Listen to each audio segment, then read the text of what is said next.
Welcome back, ladies and gentlemen, to Nonsense News Nation. I am one of the two hosts of this podcast. My second host, he'll introduce himself right now. Brandon Ellis, by the way, in case you didn't know. There he is, the wonderful, the talented, amazing Brandon Ellis. Oh, shucks. And, ladies and gentlemen, this is a very, very special episode of Nonsense News Nation because we are joined by a very special guest. He is a man of many trades. He has been a television director, film director, and professor for many, many years. He has worked on countless projects, including Full House, the hit film My Big Fat Greek Wedding, and of course, the focal point and subject of today's interview, the 2004 21st Century Fox film, Fat Albert. Mr. Joel Zwick, thank you so much for taking the time to join us This is today. a trip. I love this. This is great. Hi there, Awesome, Mr. Zwick, or as Fat We're Albert very would happy say, to have you. hey, hey, hey. Hey, hey, That's Fat hey. Albert. Hey, hey, hey, indeed. Hey, hey, hey, indeed. And I had a hey, hey, hey, hey off. When Cosby did one little scene for me in Fat Albert, and I just begged him, I said, why can't you and Fat Albert have a hey, hey, hey, hey off? I mean, you did hey, hey, hey when you were Fat he was like the Albert in your original actor, yeah. And now you got Kenan doing, and they did a hey, hey, hey routine in the middle of the speech. I finally begged them to just stick it in. Who did the best hey, hey, hey, if you had to choose in that moment in time? I got to tell you, Kenan did great work, but Cosby is the original. It's hard to match up against the one you've been listening to for 17 years. But it was he imitated Cosby quite well doing Fat Albert, so it all worked out nice. All right. Well, When I watched the film a couple hours ago, the first time I had noticed both of them doing the hey, hey, hey. I didn't pick up on it through the many other times. It's fairly quick. I watched the film, but that I mean, if leads you're a me fan, to- it will bring a smile on your face. That's it. But it's the moment. I had to fight for that moment. That's why it meant something to me. Because Bill did not want to do that. He just didn't want to get into a competition with him about hey, hey, hey. Well, I didn't realize that there'd be a fight about it. But he just didn't think it should be done, and eventually he just did it for me. Well, I'm glad that he finally there. submitted because it's forever in history. It's You did there. It makes Congratulations. sense. The hey, hey, hey scene leads to something I want to say. The reason that we're even doing this, the reason that I reached out to you, Joel, was because growing up, I was 7 years old when this film came out. I guess that makes me 6. It was one of the few. Brandon is a year younger than I. Guilty. This movie, Fat Albert, was one of the few DVDs that my parents actually bought me. And I watched it over and over and over again as a kid, and didn't revisit it until actually last month. I stumbled across it, rewatched it, and I'm like, this is even better than I remember as a kid. And like I said, I wanted to reach out to you and talk to you about this film.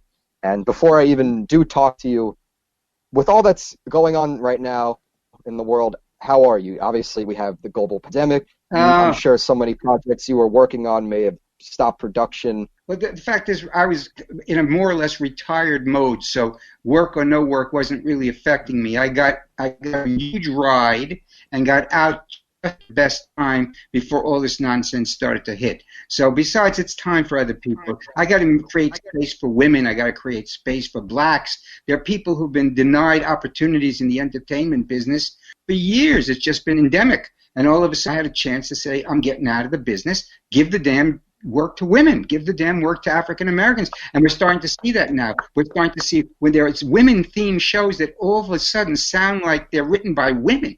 It sounds like some women's men are writing this, whereas in my day, women's roles were being written by men. And very rarely did they have anybody even in the room with them who could say, excuse me, guys, but girls don't do that. But now you have massive amounts starting to get onto tables to write these things, to discuss these things. And I'm seeing women on screen because of women writing them that never occurred when men were writing women. So I think so I had to get out. So I'm pleased. I'm basically being smart. I'm self-isolating with my wife. We have a big house, so it's not the biggest pain in the world, with a backyard and a swimming pool, so I can't cry. And I'm behaving. But, that's what I do. That's what we have to do. I have many places. I miss going to dinners, but so what? It'll happen. I still eat. You don't have to sacrifice as much as some other people, thankfully. Oh, not even close. Right. I mean, this is not a big problem at all, except that it's a big problem for the rest of the world, and that's what bothers me, not how I'm living. But we're just glad you're doing well, okay. I appreciate. We're glad you're doing it, and we appreciate your touching statements about how when you say that predominantly men in the past have been making filmmaking decisions about women, and it's very important, like you say, that women take charge and make those shows. Yeah, I mean, eventually, like in everything else, there'll be a balance that will be brought to it. But right now, it's going to have to flip a little bit to the other side. I mean, Fleabag is an example of there's no way a man could write that role or even that series, Fleabag. That has to be a woman willing to take those chances and willing to write about this stuff. And, The Amazing Mrs. Maisel is another one that's very female-centric. All right. So it's working out pretty good. So we'll see. Hopefully when we get back to work, we'll have good product. There's just so many shove enough of it. So many different human perspectives. It's kind of easy to just have one person to do it, but honestly, you're not getting the right, most authentic results. So I definitely see where you're coming from. That's exactly where a lot of different voices need to be heard, right. And that will help in just filmmaking in general. You'll get better stories. You'll get better stories, more different, not more different. Good God, diverse, more diverse stories. Yeah, it's happening. But the fact is, right now, I mean, the glut of programming. I mean, and now NBC's coming out with their streaming service, and CBS has got their streaming service, and this one's got and HBO is going out with its streaming. It's truly remarkable. Right. It's quite an interesting time for you to be in this retired state now that everything is moving to streaming. That's really fascinating. It's a world I don't know that much about, but I mean, it took me an hour to figure out how I was going to get on this particular call with you. It would be the simplest thing in the world. I'm not overworking it. I mean, if I was in the industry now, I'd have to be up on every one of these technological advances that was going to change the nature of how we tell a story or the kind of stories we could tell. And I don't have to do that, but that would have been an enormously painstaking thing to have to try to wend your way through this particular world, because the options in this world there's just so many of them. I don't know how young people who want to get ahead break through. I really don't know how they break through. You got to be obviously self-willed, and you got to push yourself and want it more than the guys around you. But I don't know. There's just so many people now in the marketplace who can compete with you. When I started out, there was no competing. If you were lucky enough to somehow find yourself in a place where you could work, that's what happened. But there weren't a lot of jobs. There were 3 networks. There were 3 networks. There were how many shows were on the air? Couldn't have been more than 50. I don't know what, 15 shows, would you think? 16 shows on the air? Well, that's 16 jobs. That's not a lot of jobs for the people in the business who want the jobs. But nowadays, you have many more jobs. You have hundreds of jobs. So there's got to be routes that people take that I wouldn't even know about. Everyone's trying to make their next big Netflix or their next big Game of Thrones show. That's right. So everyone's competing, and you need more workers. It's very simple. That's right. And as soon as they let them back to work, we'll have the workers. And I think the industry as a whole, because of the amount of production, more people are doing better than ever before, but the top dollars are no longer being spent. They're not putting out the same dollars to the top people because they're putting out so many dollars for so many other things. But more people work, and that, I think, is very beneficial. I feel like, a couple things I wanted to say. I feel like in the past with all these different studios and production companies and stuff like that, the advertisers really controlled what was going to be on the air. If the advertising companies didn't give those, to my understanding, give the funds to like NBC, the few companies, they really they controlled kind of what was going on. That's right, advertising control. hold everything because they're the money. So if they want to buy time on a specific show that's a hit show and it costs more money to buy the time, they're going to step up and buy the time so that their little advertisement, assuming that it's appropriate for the demographic of the show, scores. And you don't have to, as an artist, you're not involved with the advertisers. However, the studios and the networks are involved with the advertisers. They go to the upfronts, and the advertisers will tell them, well, we don't like that kind of a show, blah, blah, blah, or we love this kind of a show. And they do force the networks and the studios into modifications of stuff they'd like to do because the advertisers are trying to grabbing on you. But, that's what happens. We don't have to worry about that. The advertising now is spread so thin, but still it's one of the major sources of finances. Absolutely. And I'll say one last thing, Brandon. It's really good that so many people are able to produce their own shows through streaming services now because they're not as limited or restricted. Netflix is willing to pretty much greenlight any project that you present them if you have the correct budget or the correct premise. People aren't as limited as they used to be, and that's a really good thing. No, there are more avenues to get through and to make a dent. But it has to be much more self-motivated. Right. It always was self-motivated, I guess, but nowadays you're competing against a huge population of people who see what you're doing and say, I can do that, or they see what's going on in television and say, why can't I do that, or they see what's going on every place, and they have role models to emulate. So they're growing up in another world. I've got grandchildren, all from 11 through 3, and they're living in a completely different world than I ever grew up in, for sure, or than I even knew. I can't even imagine what you're going through. Fascinating. It is fascinating. It is, and I love it, and it's great. But I'm watching my 6-year-old granddaughter, who at this point, because of the social media and what have you, behaves much, much like an 11-year-old or a 10-year-old did when I was doing the Full Houses of the world. But basically, it's hard. They're involved in the environment. You can't separate them from how they're growing up by simply saying you're never going to see a video, you're never going to see anything. There'll be no phone for you, and you can't do that to kids. If you're going to bring them up, you got to bring them up in the environment. You got to adapt. They're growing. Yeah, for sure. Going back to what you were saying about how accessible filmmaking is, you're absolutely right. Anyone now, they have the access to, these HD cameras, to advanced editing softwares. They could make their own movie. It's a different world. That's why when I go to speak at colleges, I always say, listen, you can take your bloody iPhone, you can make a movie, you can edit it in all editing services that exist. You have no reason, if you think you have an eye or some story that you think you want to tell, and you're not telling it, that's a big mistake. And that doesn't need the necessity of, getting a red camera and setting up entire production. You can bloody stick a phone on an iPod and just go to work and show somebody what you got. Just need the somebody's doing imagination. You know that there's some 20-year-old out there who's just... They ask kids today, what they want to be when they grow up, and so many kids say YouTubers instead of astronauts or firefighters.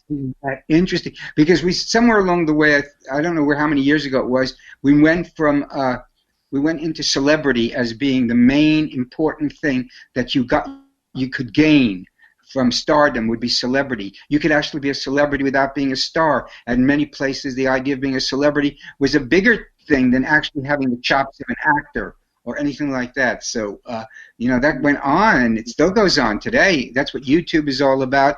That's essentially, what it's about. I know my daughter was working, I think, for Disney at the time, and they were looking at some of these YouTube influencers, stuff like that, to see if any of them could work on one of their television shows that was supposed to be for kids.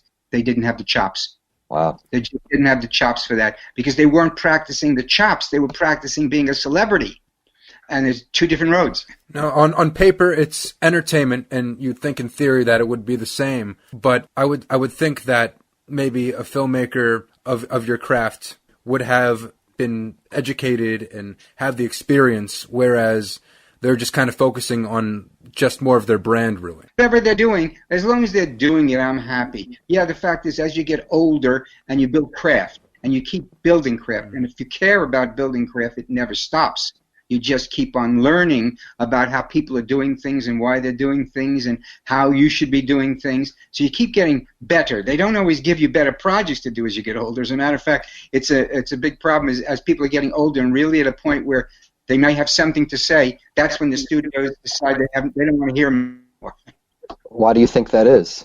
Because right now the marketplace is for the Generation Xers and for those people. It's not for the baby boomers and the people older than the baby boomers. They're not even if they make shows for us, and they still make shows for us that show up on TV. They're not putting a lot of money into the project that they're selling to us. Because I'm not buying another toothpaste. I've been using Sensodyne for 35 years. They can't convince me all of a sudden that because they have an ad about Ipana that I'm going to go out and try Ipana or Crest. I'm going to stick with my, and most of the older people stick with what they've been doing for years. You can't sell us anything. So we become a questionable audience. Medicine, that's what they sell us. They're selling us medicine. They create a disease, then they create the solution to the disease and try to sell you the product. Because it's a different group of people. Your people are different. You're just different. You have different stories to tell. You've gone through different experiences. Your growing up is decidedly different. And my grandkids are going to have a life that's going to be so different from yours. You're not going to believe it as you move on. And they get to be 25 and 26 and whatever those ages are. Their life is going to be completely different than the one you're living right now. And it keeps going, And a lot of times I think it's how we consume media and entertainment. Nowadays, it's a lot more instant. You could pretty much look up, whether it be like Google, you could look up information instantly. You want to watch a video or even get a movie, it's just right there. It's very different from just maybe 10, 20 years ago. You could tighten that up. 5, 6 years ago, it's true, yeah. The internet and streaming exploded. The first crack in our establishment was when the cables came through. The HBOs and the Showtimes showed up to compete with network television. And the way they were going to compete was they didn't have quite the money, but what they did was they gave the writers carte blanche. You got a show to do? We will stay away from you. Go do your show. And that created some of the Botchkos and all those people showing up on the HBOs because they could get control of their writing. And the control of production. So HBO did some phenomenal work through the years at Showtime, and then other people said, wait a second, let's cut the cord, let's go stream it, let's just go. Yeah, they were the first, really. They were the pioneers of that in the 90s. Yep, very much. I remember when Blockbuster, I think Blockbuster was trying to buy Netflix in the 90s, and they didn't. And that was, too bad. Now they have one Blockbuster. It fell through. Now there's one left in Oregon. Oregon, was some talk about it closing, but they kept it open because I don't know what it was. But yeah, Blockbuster. And that wasn't too long ago that people I went through every phase. I went through there was the VHSs, and then there was, before the VHSs, there was the Betamaxes, which were higher quality. So I started with Betamax and then found out that the industry couldn't care less about Betamax. They only wanted VHS. So I switched to VHS. And then there came out Laserdiscs, thank you very much. Had a huge collection of Laserdiscs, only to find out that they too became obsolete and had to go to DVDs. And now I'm currently in DVDs, but even they're obsolete because I could store everything if I wanted to on a computer. I don't have to have 80,000, various titles sitting around in a bookshelf, except my generation likes bookshelves. We stick books on them, we stick tapes on them, we stick anything we can onto a bookshelf. There's nothing like owning the physical copy of something that you love. That's what I think. What I think. Yeah, I agree.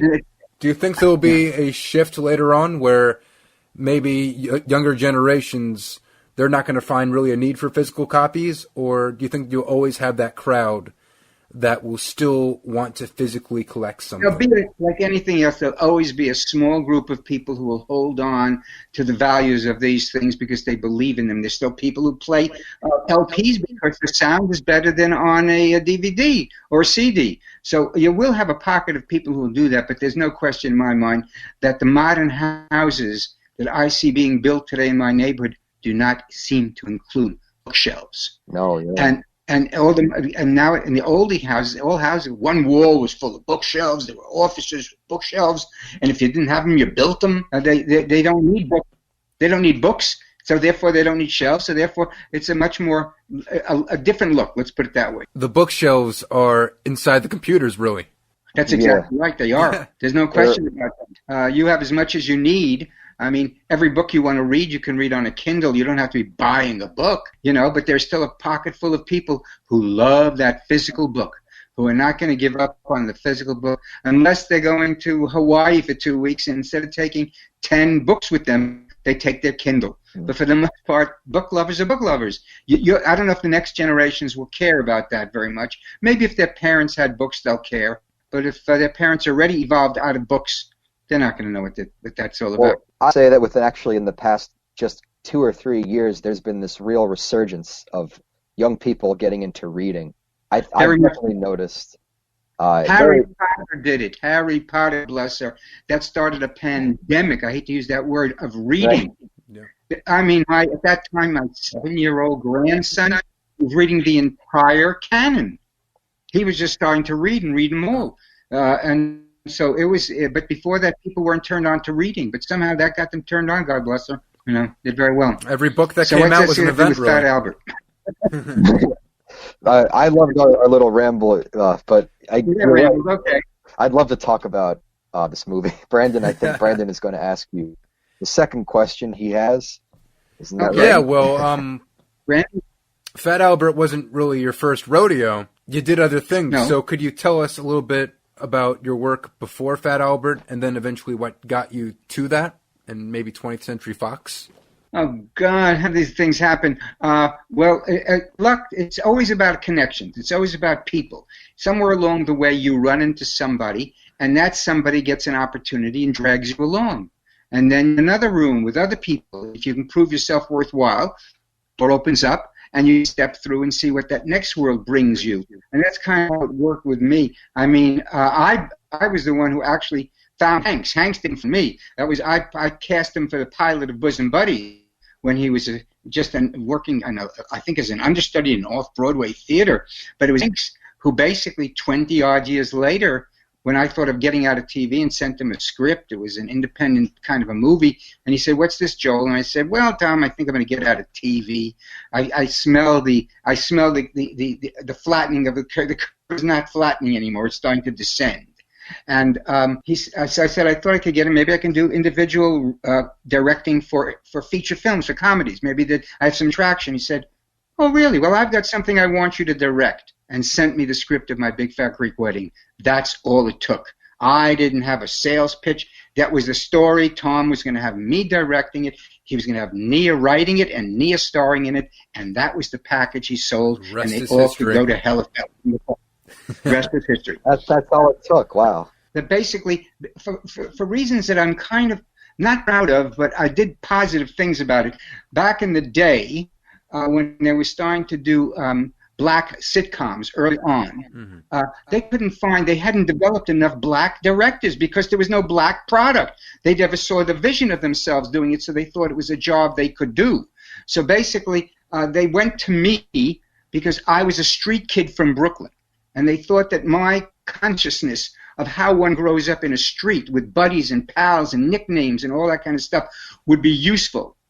So I got all kinds of opportunities because of that. I got to do the Jamie Foxx show and the Wayans brothers, and I did I can't remember, Parenthood, and I did Family Matters, and I did all these essentially black sitcoms during that time. But I built up ADs who were black. I built up script supervisors who were black, and eventually they got a chance to direct and move on into careers of their own.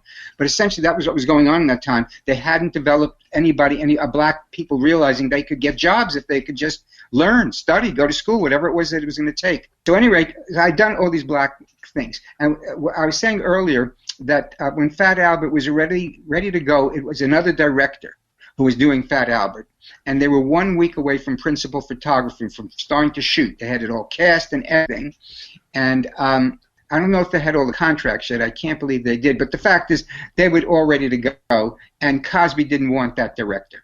This guy wanted to modern up the characters, make some of the gang around the street corner, the Fat Albert and his boys, more modern in what they sounded like. And Cosby said, no. The only reason I will do this movie is because I want Fat Albert, the show that I put on the air for 17 years, to have a movie. So he heard about me and he said, let me meet with this Joel. He's a sitcom director. I like that. I like a sitcom director just tell the story. They don't futz around. They're not looking to make any kind of a statement. And Cosby and I hit it off well enough so that I took over, recast it. I believe there might have been some roles that were still there from previous, but recast the whole thing and just did it. Just did it. As I see it now, that was a big movie. I mean, I look at it now and I think, my goodness gracious, the number of big, as we call them, block scenes, races and parties at night and all kinds of stuff, dance numbers. Well, we're going to talk about that so party much later. Going on. Yes, the party. That was the party. incredible. That is the best scene. It is in our opinion. That's a good scene. Best scene. Good. Good Don't scene. undercut That's yourself. That's we'll get right. to it. Now you were speaking about. So I wound up with the movie. You were speaking about how Cosby, he wanted to keep the original vision. And it's so easy for when you're making films that adapt old properties to make it modern. You just look at like the Alvin and the Chipmunks movie and they're hip-hopping and all that. Yes, that's exactly what he didn't want to happen. So, he wanted those characters to be the characters he wrote and had been developing for 17 years. He wanted Dumb Donald to be a certain way, and he wanted all those characters to be as he remembered them and as he created them when he first created them. But other than that, he was not hands-on at all. Matter of fact, Cosby only showed up to the shoot one day during the track meet because he ran track for his college, Temple, as you know. So he came to see the track meet scene, and then essentially he showed up to shoot the scene which he was in. And that was it. He wasn't pushing. He couldn't care less. He let me do the job, which is truly remarkable because I didn't know what kind of level of input he was going to demand. He didn't. He thought, okay, I'm trusting you. Go for it. No, that's interesting because I watched a little bit of the show growing up. My parents had it on DVD, so I saw that before I saw the movie, and it definitely got into the spirit of the show. So it's interesting that his control was sort of keep it to the original, make it kind of older with the characters, and that's kind of it. So I think that's kind of interesting. Was it? Essentially, although we did introduce, as I recall, but the cast did this. The cast decided, hey, let's do this new school, and they went into a beatbox kind of a presentation of one of the things. So we did upgrade and modernize but it came naturally. They weren't just always. It was evolved, and remember, naturally, the actors came up to me and said, we got a great idea. Can we try this? What if instead of doing traditional, we did a beatbox version of it, and I can do this and I can do this, and within 5 seconds, those clowns had put it together. Like you couldn't breathe that fast. That's how fast they were able to pull that together. Because I allowed them the freedom to speak so that the characters had a legitimacy to them, even though the words were feeling pretty much like what you expect those characters to have to say when they have to say it. But, somebody said to me once that, and I think it's probably more than that 80% of directing is casting. And I think it could be higher than that. Because the two things you've got going on that are primary creative forces is you've got the writing and you've got the acting. The director, choreographer are all secondary creators. We can do nothing without the actors, and we can do nothing without the script. So we're dependent upon somehow creating a system that allows those actors to imbue themselves into the script so that everything gets elevated to the best it can possibly be. And if you pull that off, you have a better chance at a decent movie than at a flop because you have at least actors who look like they're doing work out there. They're enjoying themselves. They're living it. So that was it. So I wound up then doing Fat Albert, and we had to. There were problems in the concept wasn't a problem. The problem was we didn't have the funds to truly materialize on the level that it could have been. Some of the concepts, like the characters fading away. Well, fading away is a very interesting thing to do. How do I, as a director with limited funds, create fading away? How do I fade them away? So we determined that we would simply, at various points in the script, modify their costumes to get them looking paler and paler. Right. And every once in a while, we throw somebody at them who was wearing their look when it was really fresh, so you could see that they were getting dried out and drained out. We tried to do one thing where we were starting to see through his hand, I think, at one particular point. And I think that was, I couldn't follow it up. And to some degree, I wish we got rid of it, but I couldn't get it out. Because that was a place that you could expect that a movie like this could possibly go with money. You could get these people dissolving literally on screen, but that's very expensive. That's a lot of CGI work, and we didn't have the budget. You just made do with what you have, because I know in the movie there's always like a line or two. Oh, did you bleach your clothes or something like that? And that's right. That was the equivalent of we're fading away. Exactly right. That was exactly what we were doing. We were, and we made one character the guy who was concerned about. I think Keith Robinson played the guy who was basically concerned about the fact that we're fading. We're cartoon characters. This isn't our world. We got to get out of here. And I like that. Conceptually, it's a brilliant idea. And I like the way the cartoon came out of the reality of the girl crying and the tear falls on her remote. And all of a sudden, Fat Albert, who has to help people, comes flying through the TV to help her. That's quite a scene. I can't imagine and all that. of his cronies come with him. Iconic scene. I just want to say a couple things. So obviously, you talk about the budget was limited because a lot of the money had already been spent. But they spent the previous director. Yes. And I'm sure it didn't help that a lot of the budget had to go to the animated scenes as well. So can you talk a little bit about? I know animation. I'm sorry. I just know animation's very expensive, and I just want to know what your experience was with using some of the budget for the animated scenes, and then Well, it just had to be what it had to be. We budgeted the animation at a certain amount. I can't tell you what it is because I really don't know. And but basically, we had determined that we had to use old-time animation. We were not going to be doing what some of those guys are doing today. We were going to use the old, and we went to Disney and we found some of the old guys who had been drawing these things for years, and we had them draw this movie. So we had that look of a hand-drawn animation. And like with all animations, we recorded soundtracks and of verbals and things that had to go into it, and then they stuck that into characters' mouths, and we were off and running. But it was a tough one because that was something you have no control over. You see the animated figures, they draw it for you. And they say, well, this is what Fat Albert's going to look like, and this is what this guy is going to look like, and you okay them. You go, okay. That makes sense to me. I see no problem with that.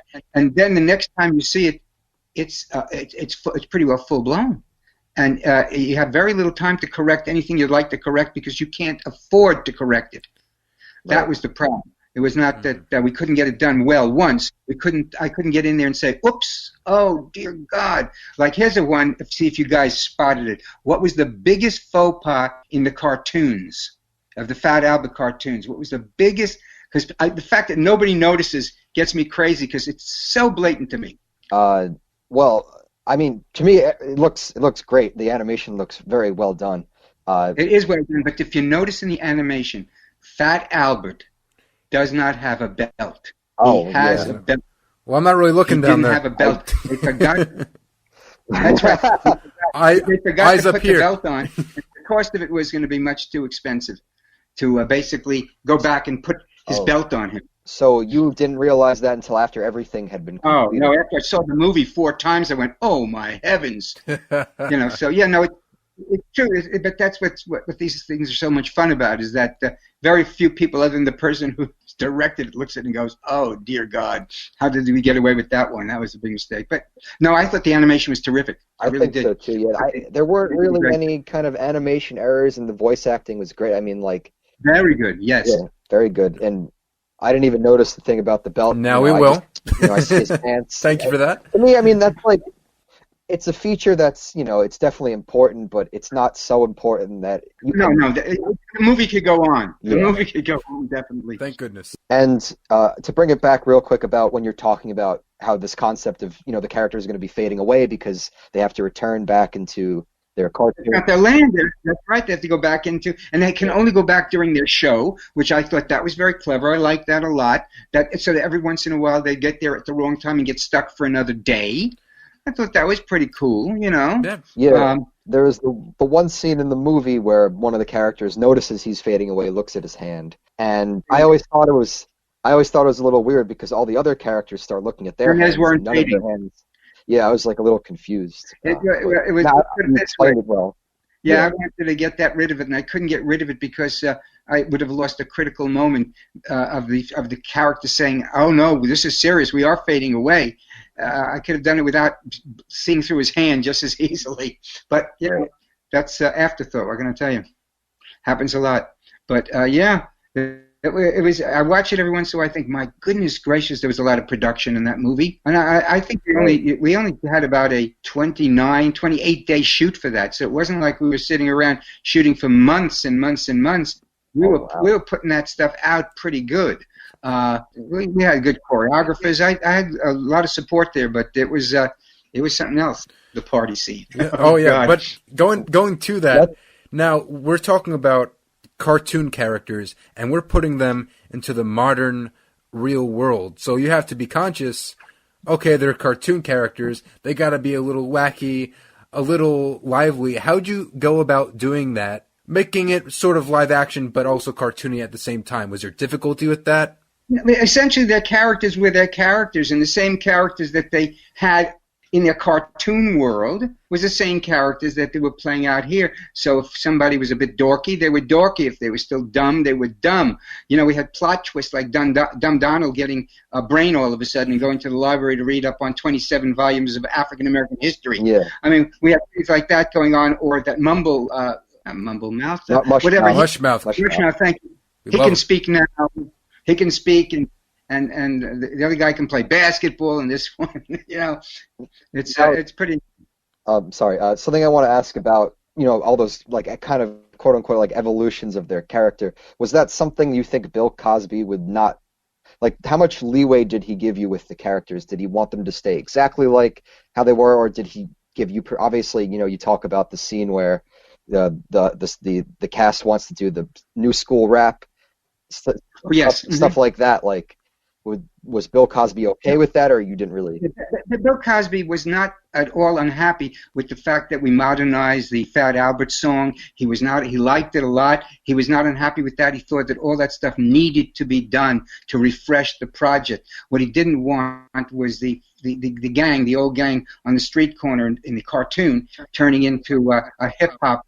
He didn't mind the one moment of the beatbox thing, right. Because they were still their own characters doing it. They didn't change the different. No, I never even thought about it, to be quite honest. It seemed like whatever character they were playing, they were going to sustain their character, whether they were in cartoon. But once they got out of the cartoon, they were not back in cartoon until one by one they went back into the set, as they tried to get back to their show. Speaking to these characters, I know we spoke about each character having those little character moments.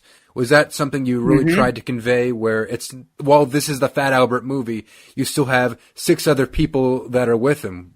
Were you trying to get a little more from them than maybe you would have otherwise gotten the cartoon, or added more to their lore a bit? For some reason, you're right. That's what happened, but I don't know that I was just busy telling the story. I think that's why Cosby liked me, and I think that's why Hanks liked me from Big Fat Greek Wedding. I was not caught up in any of that stuff. If I thought the performances were performing well and seemed to be in the tone that I felt the movie needed to operate in, because I think what you're talking about is tone. And once you establish a tone, you got to hold on to the tone. Otherwise, you're going to have half a comedy, half a drama, half an adventure, half a dance show, and none of them are going to meld together. The only thing that melded them together was this gang of misfits who came out of the TV set, and if they could, they had to be the same cartoon characters except brought to life. As a matter of fact, the first scene is when they stand up and they realize, oh my God, look at this, my mouth, my hips, my heart, my heart, and they're starting to realize that they're now flesh and blood, but they're still the cartoon characters. They've just been fleshed and blooded out. So I could have done that. Somebody could do a movie of Fat Albert and not have the cartoons at all, and the characters would still have to play kind of the way they played in my movie, I think. Okay. If you were going to be honest with the characters and not let them get completely modernized and crazy. And speaking of tone, I'll transition here. There's a lot of energy in this movie. This movie is big on just being energetic and being, especially the party scene. So can you talk about the choreography of the party scene and where it was filmed and what elements went into that? And that's because me and Brandon said we really think that was the best highlight. Scenes, if not the best scene in the whole movie. I mean, it's a good scene.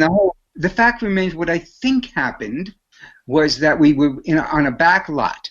And I think the back lot may have been, I don't recall where on the 20th Century Fox lot it could have been. We could have borrowed out, rented out Paramount back lot, something like that. So we had control of the entire environment, which was critical. And then, obviously, we had the piece structured, where we did the opening when he comes up and starts to call up Fat Albert, and Fat Albert has to start doing a modernized version of the song, and then they get into a dance. All the characters just knew the same dance. It was so epic. Yeah, and basically, I set them up. I said that the choreographer was great. What's her name? Robinson, I think. Faith Robinson. She's one of the best going. And basically, but I said, let's start them up on the top so they can use their legs on top of the railings. Every once in a while I throw in a suggestion, but she was operating far above my pay level at that point. She was quite something, and she was controlling a lot of people. But she was quite talented. But my style has always been. I never thought of myself as a director who was a visionary. I think we talked about this early. Right. I'm a systems person. And my belief in my system is if I can somehow create an atmosphere where everybody who I've hired can do their best work and be the best they can possibly be, not because they're doing what I want them to do necessarily, because I'm able to coordinate what it is that they do best into a package that can work.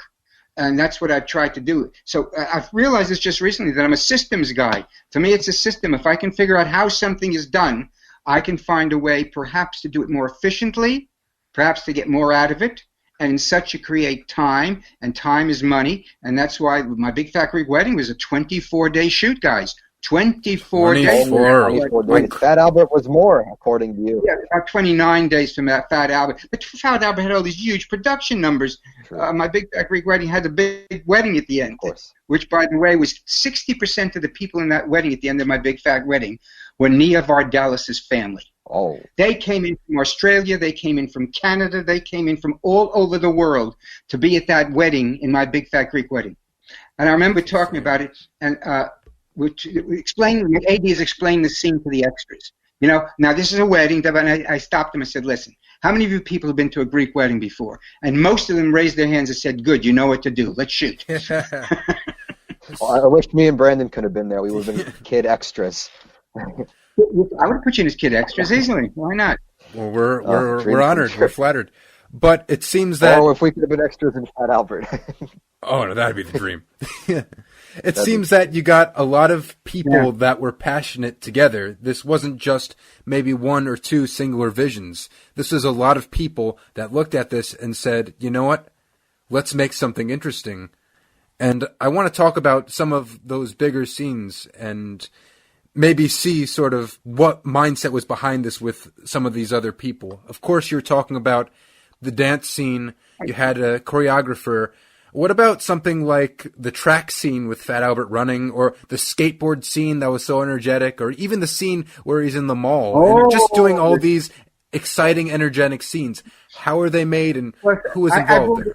Okay, I brought in my stunt coordinator, who worked for me for many years in TV, Buck McDancer, and he brought in his talented crew of stunt people, plus somebody who could double Fat Albert, somebody who could double this one. There were some he brought in specifically because they were the doublers, and others who are going to be various people on a skateboard who he knocks over or goes down steps or goes flying over and basically some of that is a combination of stunt work, but it's all practical. There was no CGI involved here. There was no visual effects. We made that happen. There was somebody on that skateboard that went over that thing. It didn't happen to be Kenan, but it happened to be his double going over. So all that stuff was shot. You had to find ways to shoot it so that you could be sure you had the sequence and that system. How long did that take? But essentially, that was probably about, I would say we probably completed that in about an hour and a half, 2 hours. We had to move. We were not fooling around. I mean, and I had a crew that could do it, which was essentially a very, very fortunate thing. I brought in a lot of my TV people because despite what anybody says, they work faster, they work better, they work more efficiently because they've always had to. They're used to the time crunch. The guys on single cameras couldn't do it. They're used to the crunch, they're used to the speed, they're used to options, they're used to everything that people who've been crewing feature work for years wouldn't have any idea of. There's a pace they're used to, they deal with that pace, not the same pace as the television crew. They really move it a little bit.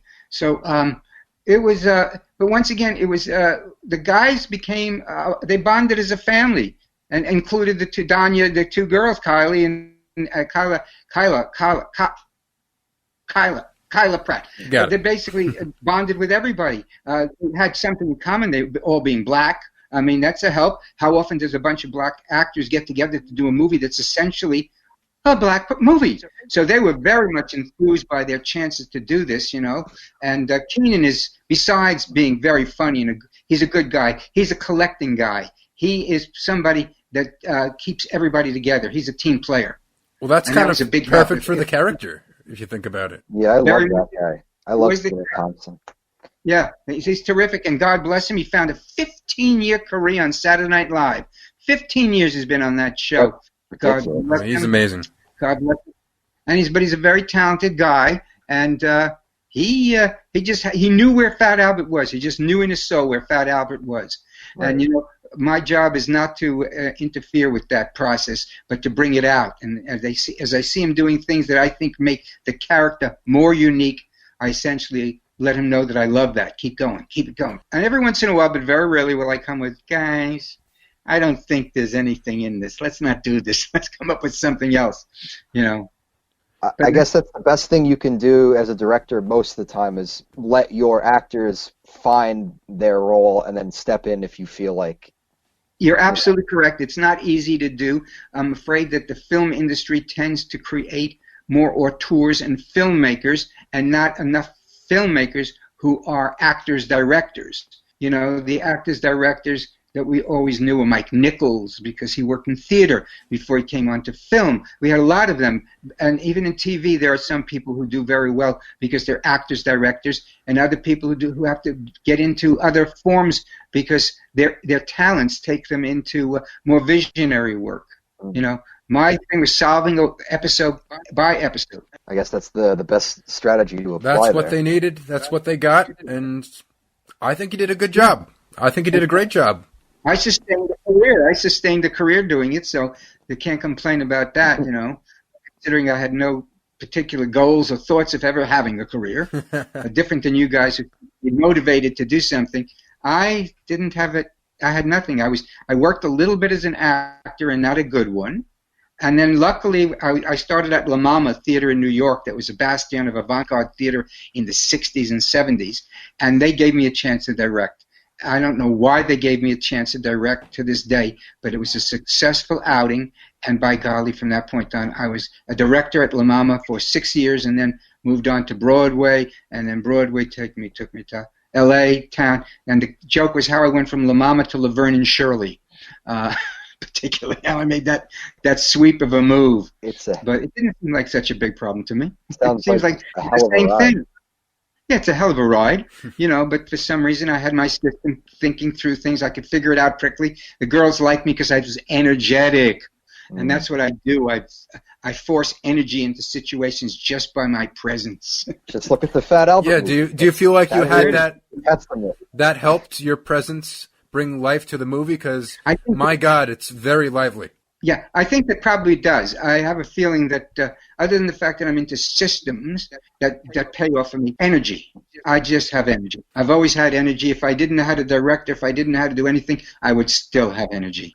And that's worked out for me quite well. Penny Marshall and Cindy Williams, when they got me on Laverne and Shirley, thought they'd gone to heaven. I could keep up with them. I had a New York energy and a New York speed, especially Penny from the Bronx. She thought this was the best thing that happened to her in her life, and they took me to school. They showed me how the job is done, and then moved on and ran into Hanks and a little bit of Robin Williams, who's an event. Rest in all peace. myself. Oh, yeah. Rest in peace, Robin Williams. Oh, boy. Oh, boy. I was heartbroken that day. We all were. That was a tough one. Most of us kind of in the industry knew there was some trouble there, and when nobody could do anything to help him. He was coming down with I think some disease that was going to diminish his physical abilities, and I don't think he wanted that for the rest of his life. I don't think he was willing to accept the new definition of Robin Williams. You he was having like some sort of neurological degenerative Yes, disorder. it was a neurological problem that was going to continue to evolve and cause him to lose all of his physicalities. And you can't, That's for Robin miserable. Williams, Yeah. but it was energy that did it, and the New York smarts can get you through some stuff, you know. They like the New York smarts, and since we had a lot of actors who'd show up in various shows who were New Yorkie-based actors, because that's where most of the training in that period of time were coming from. We weren't getting any training much in L.A. Now you have New York teachers who are teaching acting here in L.A. because actors their creative instincts can't survive doing television. They can't survive their creative instincts by doing the same character for 6 years, or by being a post office man, or by being a pizza delivery boy. That's not going to get you fulfilling your need as a craftsman. So all of a sudden classes start to come up all on the West Coast where actually major working actors were going back to those classes so they could remember what it was that they loved about what they were doing. Because there's two sides to success. The first is you made it. The second is they won't let you go. Once they decide that this is what you do, well, by golly, you got to be somebody very big and very important to let them know that you're not going to do it. Then fine, we'll find somebody else who will do it. I mean, I had that after my Big Fat Greek Wedding. They came after me. They weren't sure what I did or how I got that to be successful as it did, but they started to hand me scripts, and I didn't want to do any of their movies. They were basically teenage dum-dum movies. And I wasn't going to put 2 years of my life into a teenage dum-dum movie. So I would turn down these movies, and within a short period of time, maybe a season, that was the last they didn't offer anymore because they just determined that I didn't want to play their Hollywood game. And I didn't. And if Fat Albert hadn't come along, you know, which was about a different circuitous route, I would have, I don't know what I was going to do. Theater, go back. I still do some theater, so I still stay with theater and live with theater. I still work, and especially now that I'm retired, quote unquote. Although I'm still at the point in my life, if somebody really begged me and really needed me, I might just be able to do it. But maybe Brandon and I can make a film, and we'll call on you. Or just a Fat Albert 2. We'll be on our knees and beg. There you go. Fat Albert 2. Fat Albert 2. No, but I appreciate the fact you like them. I like that movie, too. I see the problems it had in it. Wonderful ensemble work. And the thing I liked best, which was my creation, I decided that these characters from the world of Toon would bond together. They never would leave each other's side when they're walking down the streets, so they're always moving as a clump. If you notice that, they never separated clumping. I thought that was pretty funny. Right, they're like one big entity. Well, it works very well because all of the characters and cast have great chemistry. So yes, they did. They really liked each other. They were working and having a good time. They had whose trailer was it? Somebody's trailer, probably Kenan's. And they would just hang out in Kenan's trailer and play games and play music and sing songs with each other and have a grand old time. They weren't paying much attention to the bloody script at that point, but they were getting some major bonding work done back then. And on occasion, I'd go back there and play with them for a few minutes. You know, but you're going to like this one. My name during the shoot of Fat Albert, here it goes, was T.O.J.Z., the original Jay-Z. They called you the original Jay-Z? You know what? I could see it. I could see it. Yeah, T.O.J.Z. Well, yeah. Both of us are Brooklyn boys. Both Jay-Z's are Brooklyn boys, so I guess that's fair. But that was it, you know. They were having a fun. Community. Yeah. They were having a good time and having a great opportunity, which young black men were not getting at that time. They just were not being portrayed in movies and roles that might be meaningful, that might be fun, you know? Well, the thing about... Do you think that was one of the first major feature films that had a predominantly all-black cast? I can't believe that. I don't know the history that well, but I can't believe that earlier on we didn't have certainly movies with major input from black cast, but I don't know that there was before it that there was one, but I never heard about it. So I guess if it had been the first, somebody would have said something. Oh, by the way, did you know? I never got that, so I can't imagine. It seems like it was an all-black cast aside from one character, like Reggie's friend, who was barely in the movie. Oh, yes, yes, indeed. Maybe a father character who was on the pier when they were at the playground, you know, going through all the rides. Oh yeah, Right. Yeah. Up to me, said, "You're Fat Albert. You got to get back onto your show because that picture of your brother. Who is this?" I remember. He's only on screen for about 30 seconds. So 30, but you got to know that I hired him because he had done a role for me in Bosom Buddies. Oh, really? He had been many years ago one of the people who were there for the high school, for the college reunion. Tom and Peter went back to a college reunion or something, and Tom was all flirty about the fact that he had Sonny with him, and she was so beautiful, and now he was going to be the hero of and this guy was there. But anyway, so I think you requested. So that happens, you do spot talent or people that you like or people who are good players, and I cast I cast for their playability. They come to me as good actors. Some of them come to me because they're so right role it's scary. And some of them I have to join in conversation to find out, can they deal with my insane brain? Can they deal with the fact that they've got to make this work for themselves? I mean, I didn't do this in this, but I had a girl in a sitcom who was a pilot. It was a big pilot. And I was into the third day of rehearsal, and I finally went up to this young lady. I said, "Excuse me, young lady. This is the lead, by the way. What is it that you do?" And she said, "What do you mean, what is it that I do?" I said, "What is it that you do? I've been watching now. You hit all your marks. You sit when you're supposed to sit. You stand what you're supposed to stand. But I have no idea who you are. You're going to have to bring something." And she said, "Oh, I was waiting for you to tell me." I said, "Oh, no. That's not how it works. I don't tell you. You bring to me what you got, and I will help you shape it, make it better, focus it." And that was true. The only time it ever happened in my career that this lady was simply waiting for me to tell her what to do. So you're sort of mediating these actors and kind of molding what's already really there. Yeah. Or letting it grow in the first place. And play, but that's the way I play the game. That's why when I got my Big Fat Greek Wedding, Tom said to me, "Remember how we used to work on Bosom Buddies?" And I said, "Of course I remember how we work on Bosom Buddies. I've been doing that ever since." He said, "Good. That's the way you should work on this show." He wanted me to know that that the ability for me to allow actors to play and find what it is they think would be opportune would be the key to this movie. And he was right. He seems to understand something about movies. He developed a career. I lost him somewhere along the way, but eventually he lucked out. He found me again. It's daunting having somebody as huge as Tom Hanks in your past. It's so bizarro is all I can tell you. Do you guys still keep in touch at all? Oh, yeah, we've been in touch all these years because when Tom and I did Bosom Buddies, we were the only married people in the company, and we were the only people with children.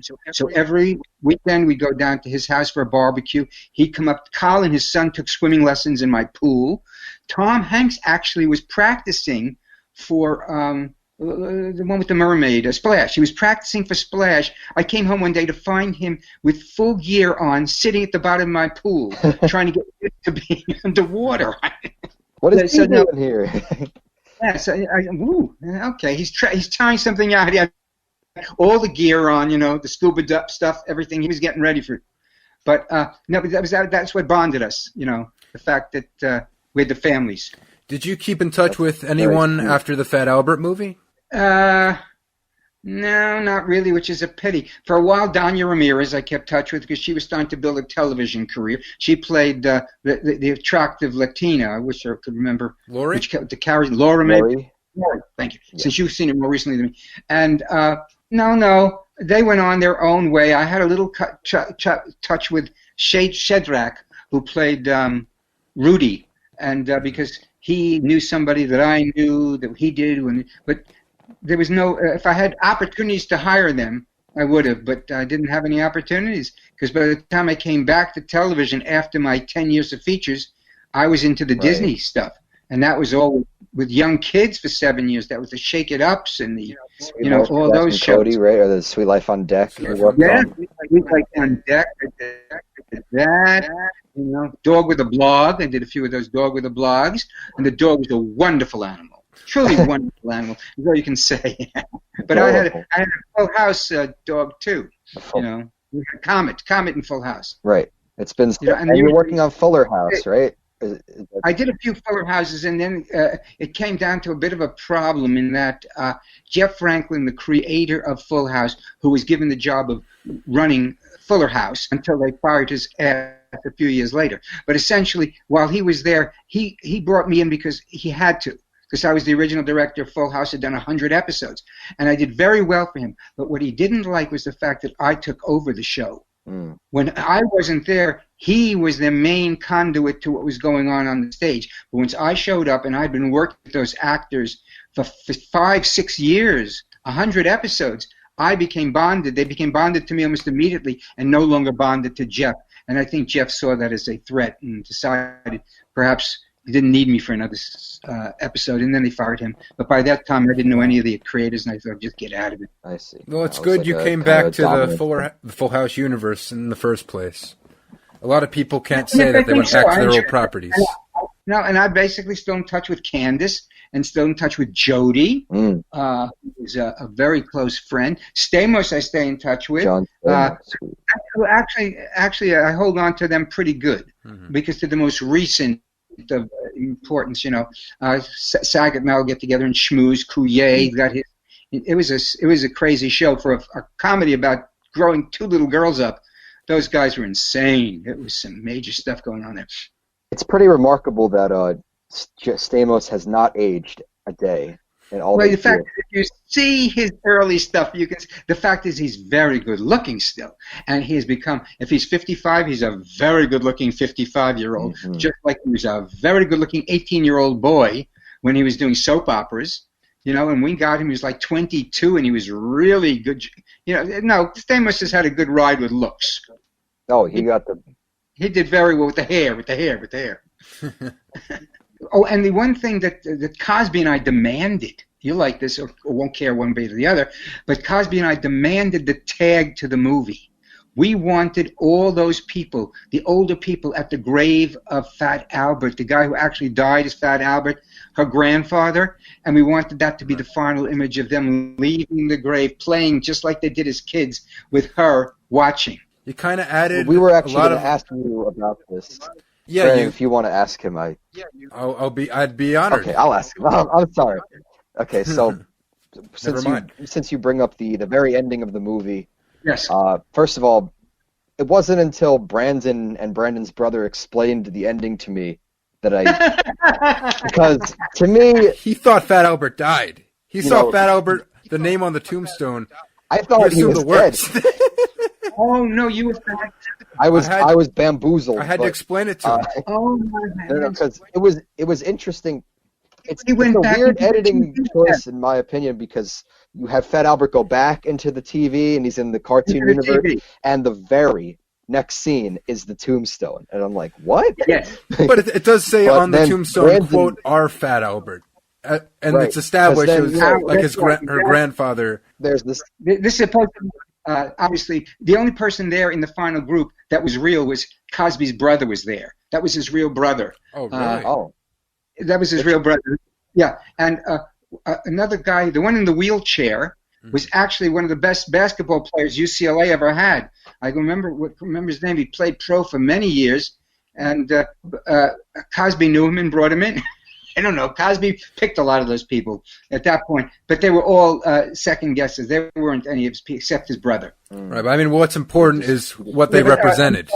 Yeah, essentially they represented the real guys who Cosby had built those characters for his show Fat Albert out of, and now they were coming to the cemetery and to the tombstone of the guy who used to be Fat Albert, but he was essentially, her grandfather. And they're saying goodbye to him, and I thought that I don't know, I like it. It is a very good way to end the movie. It pays homage to the cartoon. It's the generational thing that there were a group of people that had been represented in the cartoon of Fat Albert who now were saying goodbye to their Fat Albert who just died about a week ago. Remember, that's one of the reasons why our Fat Albert in the cartoon was so affected by when Laurie was.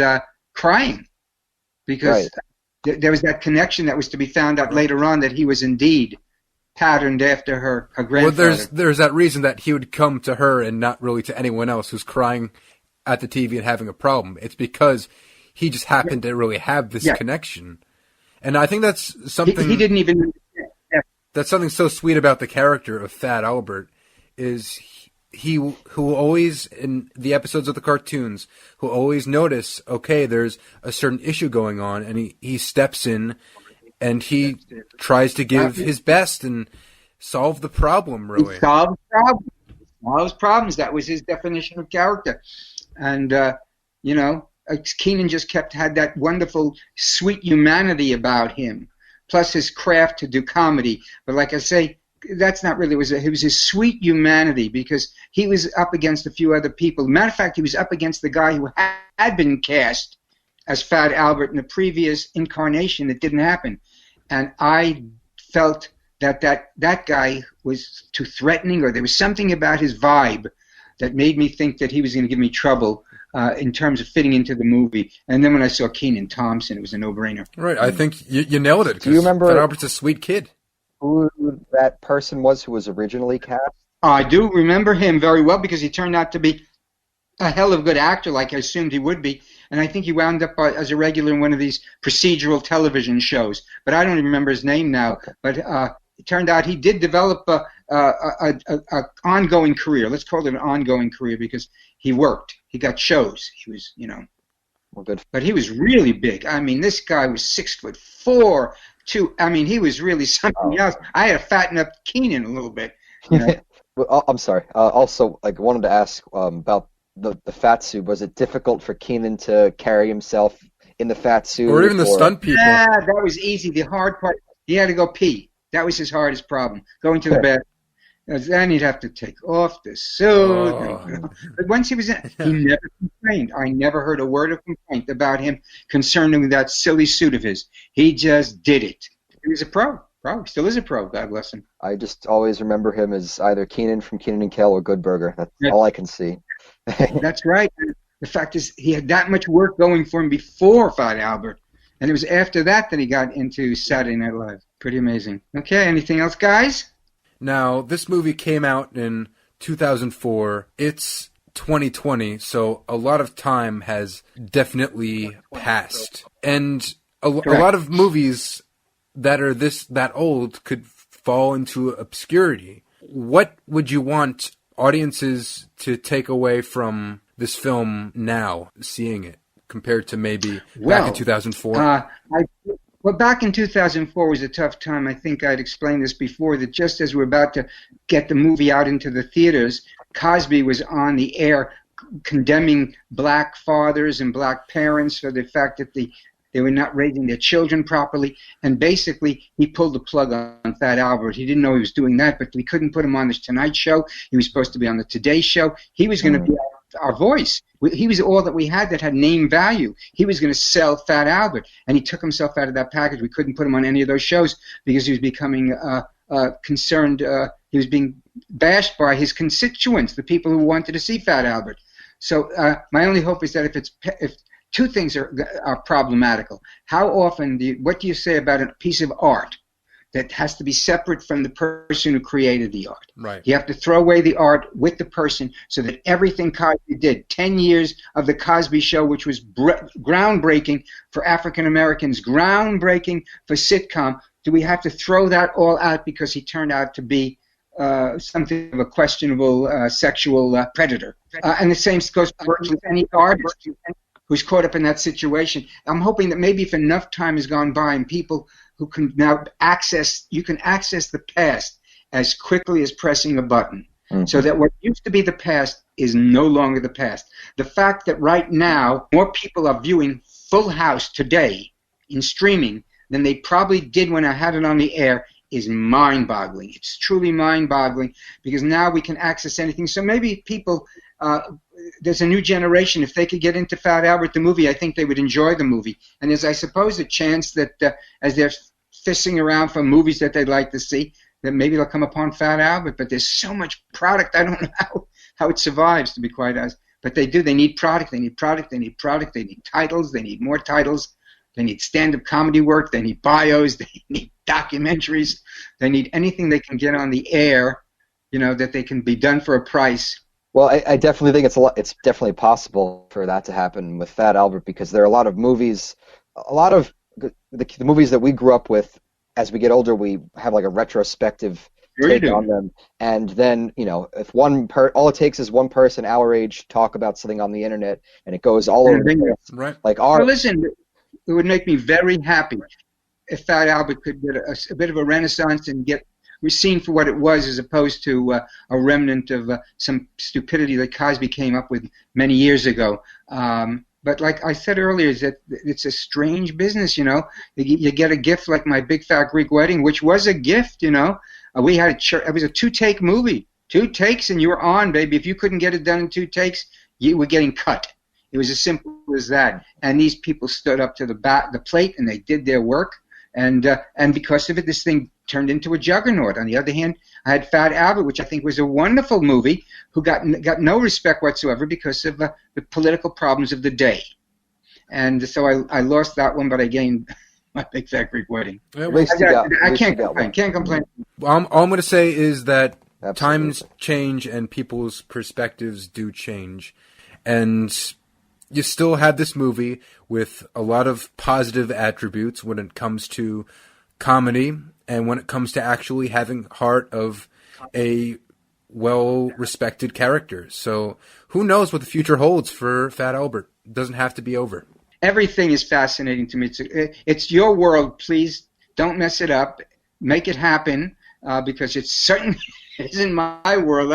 Every 5 days it changes. And I have to actually be willing to keep up with it. It took us this long for me to figure out how to do Facebook chat. This is great, by the way. I like this. Yeah, you did a great job. This is very efficient. I'm enjoying this. Very Zoom, was that a disaster?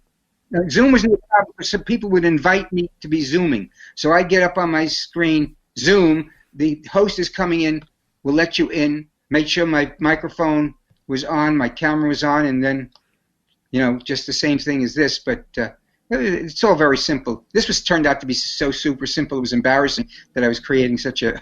No, now you know. Now you know. It won't be a problem Zoom, ever again. There are passwords. No, this one is easy. This is easy. But anyway, guys, it's been terrific talking to you. My heavens, Mr. Thank Zwick, you it so was much. an It's been a absolute pleasure. Yeah, we really. Okay. We can both agree on that. Good. Okay, guys. Now, how do you get out of this thing? We'd like to thank Joel Zwick for coming on to our podcast. It definitely was a huge honor, and it would really mean the world if you could check out Fat Albert, My Big Fat Greek Wedding, Full House, and all the great work he has made over the years. We'd like to thank you for listening in to our zany little podcast. If you want to hear more from us, and I really hope you do, we're on Spotify, TuneIn, iHeartRadio, Stitcher, Anchor, SoundCloud, and YouTube. We also have a Facebook, a Twitter, and an Instagram where we have some nice fun posts. And believe it or not, we even have a website that's nonsensenewsnation.com. And if you want to contact us personally and talk to us about the Fat Albert movie from 2004, because as you know, we want to talk about it, you can contact us at nonsensenewsradio@gmail.com. That is nonsensenewsradio@gmail.com. Once again, I've been Brett and Els with Scott Honickman. We'll see you on the next podcast. Stay super and peace.